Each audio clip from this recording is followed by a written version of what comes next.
Okay, guys. Everybody hear me okay? All right, great. It's as we speak, it's Thursday at noon. And so I've had about 6 hours of Kentucky. I need about 24 more. So if you expect me to tell you how we're going to guard them or what we're going to run offensively or how we're going to press them, I don't even have a clue right now. But I'll get there by Saturday. Yeah, good team, really good team. You look at their offensive numbers. They're different than most Kentucky teams I've coached against. This is the number one offense in our league, number one in assists. Number one in their transition offense is the best. They got three dynamic shooters that are shooting great percentages and shooting them well. Two great point guards and Ty Washington and Savion Wheeler. The big kid in the middle could be the player of the year in the country, best rebounder in the country. But we've seen in a long time. Athletic forwards that will be excited about trying to guard Jabari Smith and taking a shut off his water. So it's a great offensive rebounding team, great rebounding team. The rebounding margins are off the charts. Playing at a faster pace than playing at a pace like the Kentucky teams I used to coach against when I was at Tennessee. Real fast. John Wall type, push the break, get up the floor, let those guys make plays. And when you have wings that can shoot it and a post that can rim run, he's the best rim runner in the country.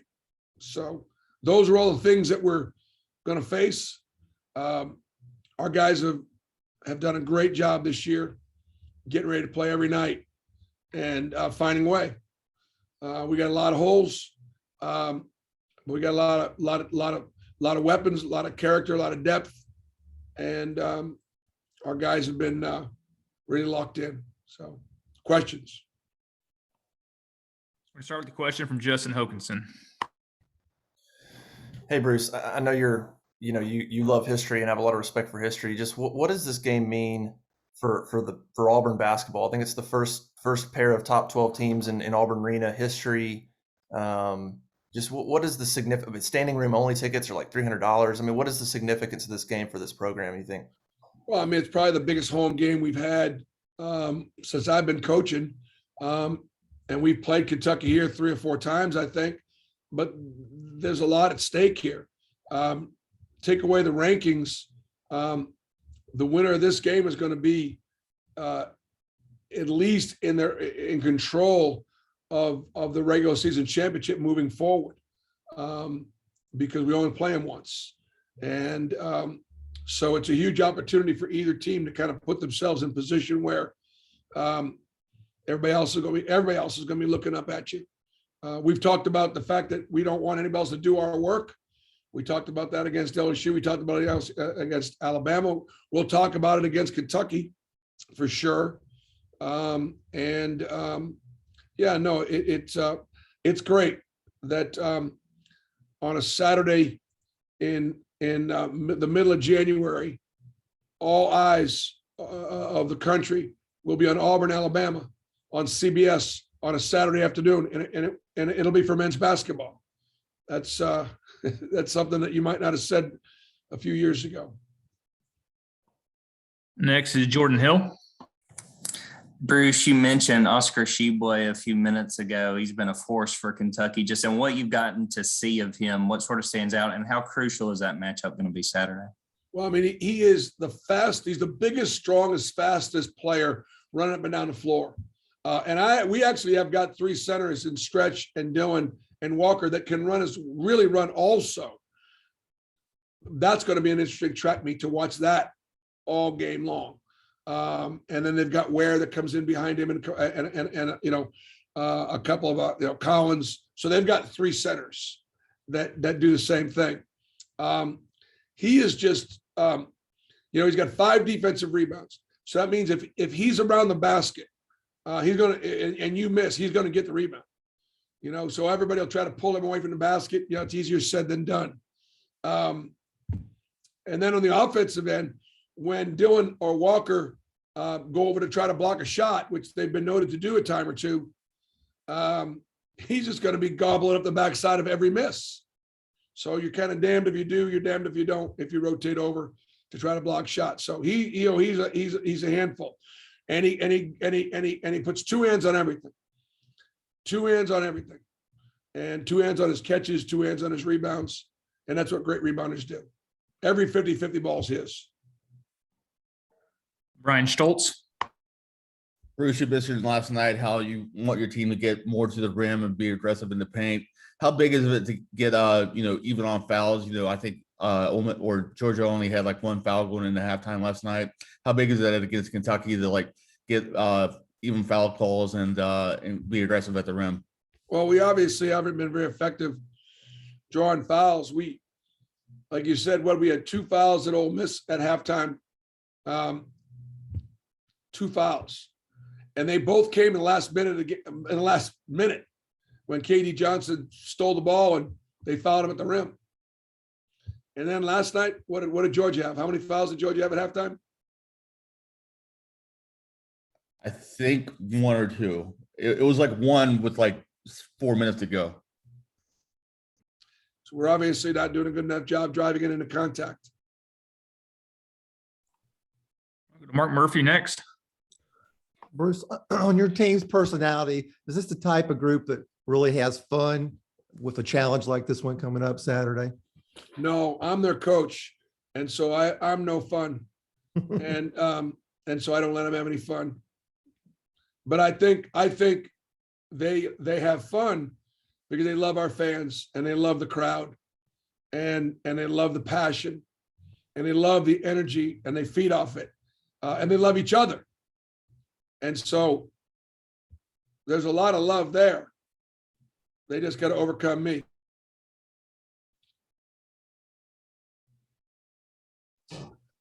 Justin Ferguson. Bruce, I wanted to ask you about Kentucky's guards, their point guard specifically. What have you seen out of Ty? And then obviously you guys are familiar with Severe Wheeler coming from Georgia and how well he's played for them this year. Well, we're familiar with Ty too because we recruited him pretty heavily in the springtime, and he's from probably the last year cycle, his season at Arizona Compass, and then his beginnings now here at Kentucky. It'd be hard, he'd be one of those players you'd say one of the top 5 most improved basketball players his senior year of high school, his freshman year of college. Do it all. He could do it all. Not afraid of the moment either. And then Wheeler is such an unusual coverage because he's so fast. He's a lot like Wendell. He doesn't shoot it like Wendell, but he can get downhill like Wendell. He's quicker than he looks like Wendell. And like Wendell's not afraid. And so they've got a couple of, like we do, a couple of really courageous, dynamic, playmaking, scoring point guards that you've got to wrestle with. And then they got those wings on the wings, that can shoot it.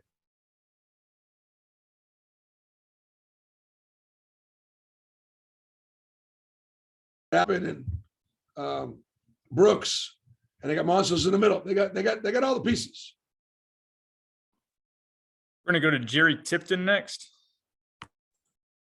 Yeah, Bruce, I wanted to ask you about, you sort of touched on this, how Wendell Green contributes to the team, and also Walker Kessler. How important are those 2 guys to what you guys do?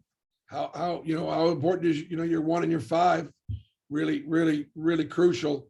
Wendell is a dynamic player. And he's really good with the basketball in his hands, really good in ball screens, and, really good in space, and great threat to shoot the ball. And again, plays with courage.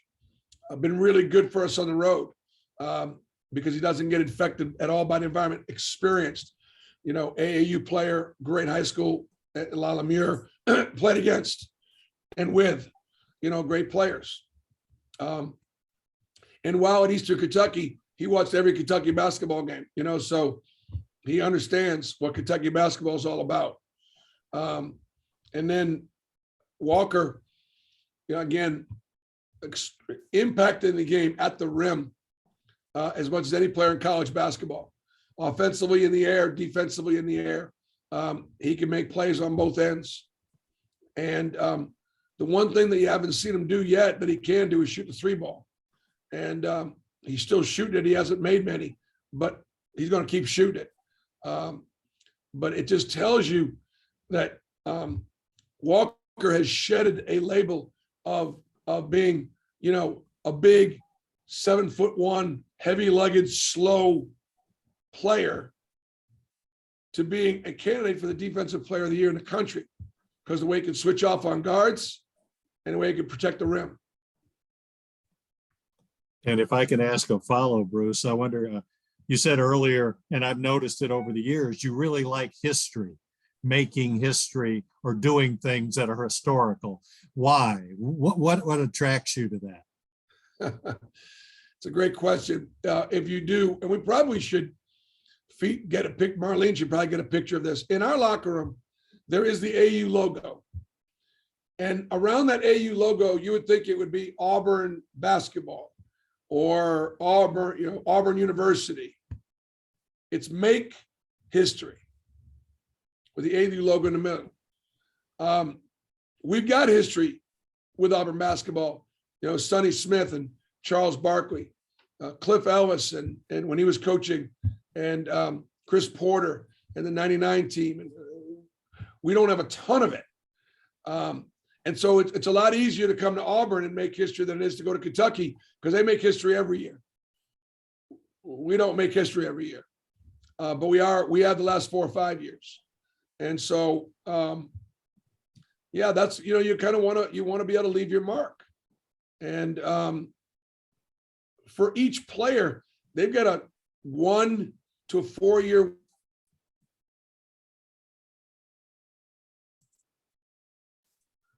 You've got, if you can stay in this thing as long as I have, it's your career of trying to make history, whether it be at Southern Indiana, University of Wisconsin, Milwaukee, Tennessee, and now here at Auburn. It matters.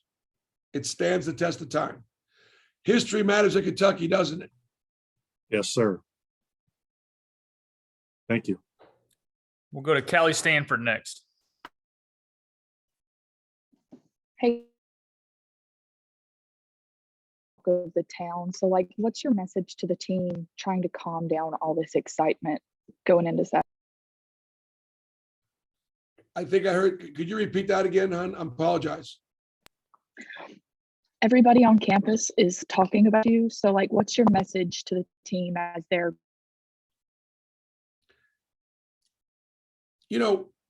our message to the team had been twofold all season long. Number one, go about our business every single day, trying to do the things that God will bless, period, on and off the court. The second thing is, because we had so many new pieces, a new freshman and 4 new transfers who are all in our top 5 or 6 players, we got to get better. We got to get better every day. We got to get better every week. We got better in the first half against Georgia. We didn't get better in the second half against Georgia, and that was disappointing to me. But my point is, are we going to be good enough to beat Kentucky on Saturday, knowing we got to get better? Have we gotten better to the point where we could beat Kentucky? Because back in November, we weren't good enough to beat UConn in overtime. But we've gotten better since then. And so rather than listening to all the noise, and it's not about noise, it's about support and passion and excitement. That's all great. We just got to focus on becoming a better team, defending better, executing better, and taking advantage of the opportunity that we put ourselves in.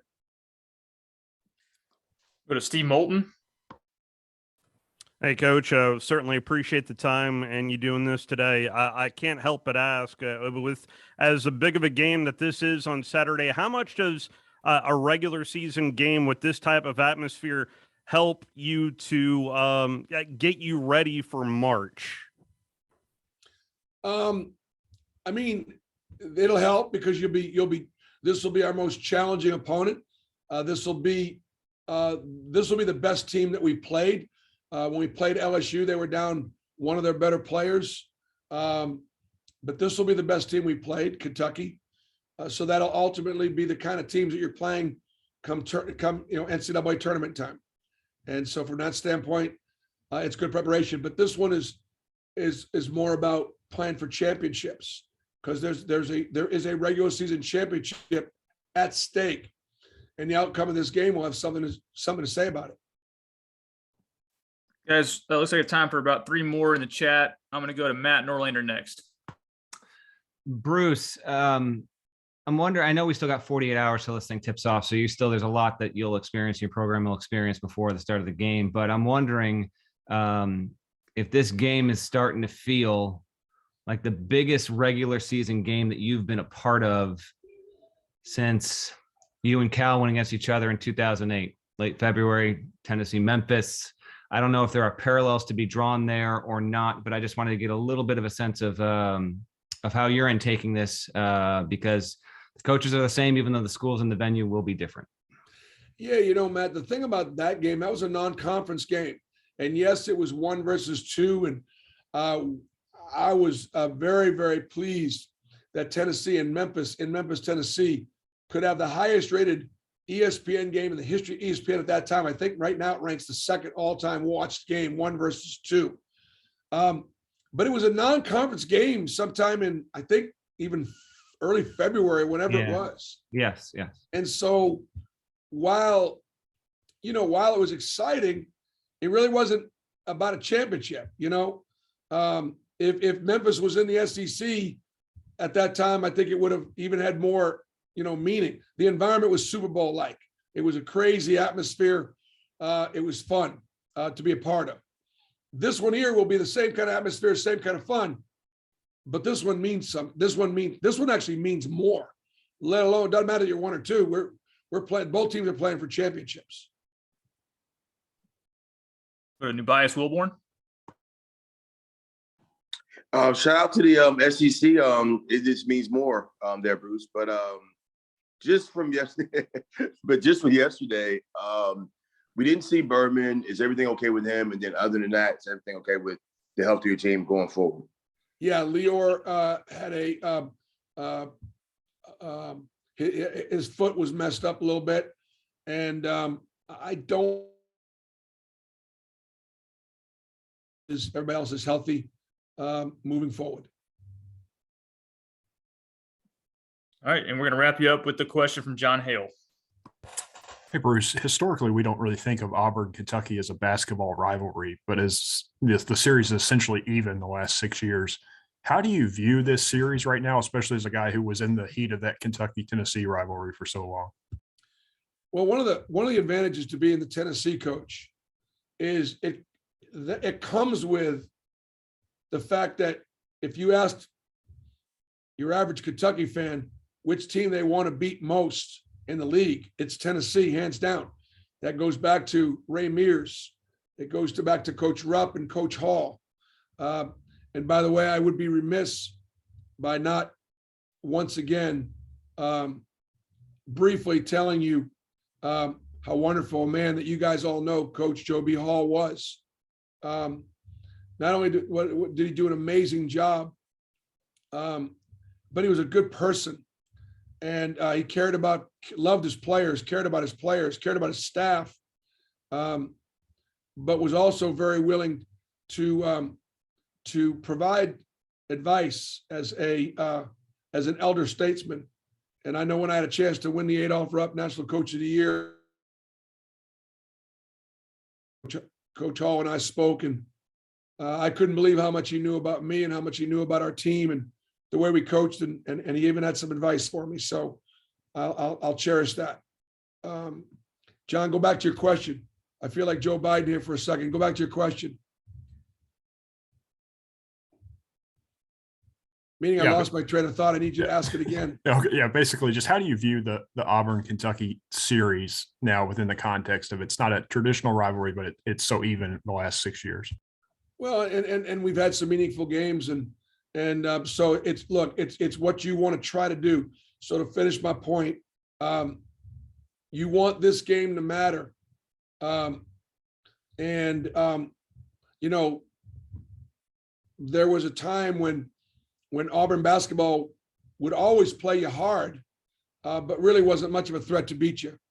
And so Coach Calipari would just simply have to get his guys to not overlook and respect Auburn. Now that's different. Now this game matters. I think they'll respect our players. I know our players respect their players, and we respect their coaching staff. And that's how, you know, you build a program that now the Kentucky Auburn game matters. Kentucky is the best program in our league, and they probably always will be. But can Auburn also 5 years we have been? All right, Coach, thanks for taking the time. Thank you, guys.